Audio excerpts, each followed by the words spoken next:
প্রিয় দর্শক, আবার সীমান্তে পুশিনের চেষ্টা। এবার ভারতীয় বিএসএফকে দাঁত ভাঙ্গা জবাব দিল।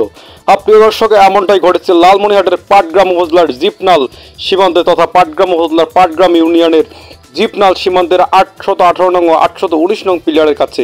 প্রিয় দর্শক, ভারতীয় বিএসএফ আবারও একজন প্রতিবন্ধীকে পুশিনের চেষ্টা করে ওই সীমান্ত দিয়ে।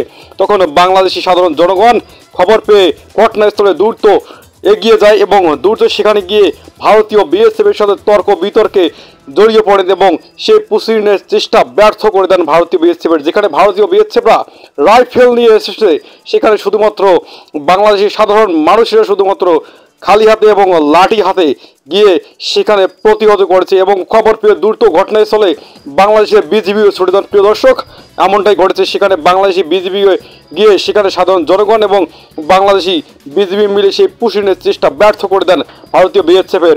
এবার বারবার যখনই চেষ্টা করেছে পুশিনের প্রতিটি সীমান্ত দিয়ে, তখন বাংলাদেশের জনগণ খেপে গিয়েছে ভারতীয় বিএসএফের ওপর। প্রিয় দর্শক, এবার ভারতীয় বিএসএফকে আবারও দাঁত ভাঙ্গা জবাব দিল পাটগ্রাম উপজেলার সেই জিপনাল 818 নং এবং 819 নং পিলারের কাছের সাধারণ যে সকল মানুষরা রয়েছে সেই সকল মানুষরা।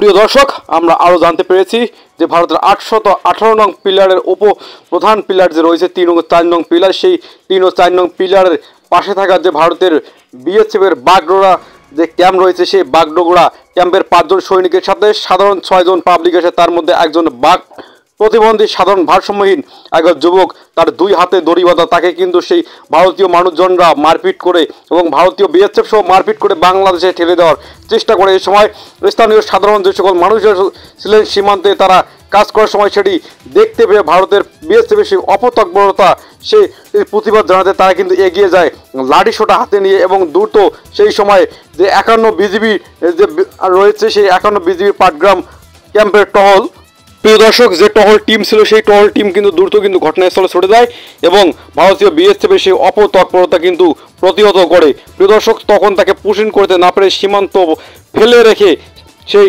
বাঘ প্রতিবন্ধীকে সীমান্তে ফেলে রেখে সেখানকার স্থানীয় লোকজনের যে বেঁধে রাখা যে 5 থেকে 6টি গরু তারা নিয়ে যায় পরে। কিন্তু আসলে আমরা কথা বলেছি বিজিবির ঊর্ধ্বতন কর্তৃপক্ষের সাথে এবং 51 বিজিবির সিওর সাথে।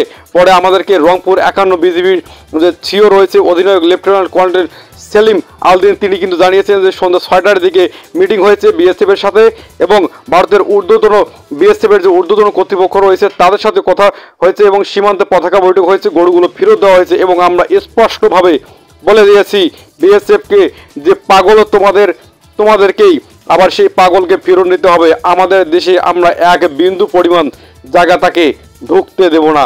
প্রিয় দর্শক, এই না হচ্ছে আমাদের বাঙালি, যে বাঙালিরা 71 লাঠি হাতে এভাবেই যুদ্ধ করেছিল, সেই বাঙালিরা আজকে আবারও দেখা দিল ভারতীয় বিএসএফকে লাঠি হাতে, আবারও ভারতীয় বিএসএফকে দাঁত ভাঙ্গা জবাব দিল। প্রিয় দর্শক, এই ছিল আমাদের কাছে পুশিনের সর্বশেষ খবর।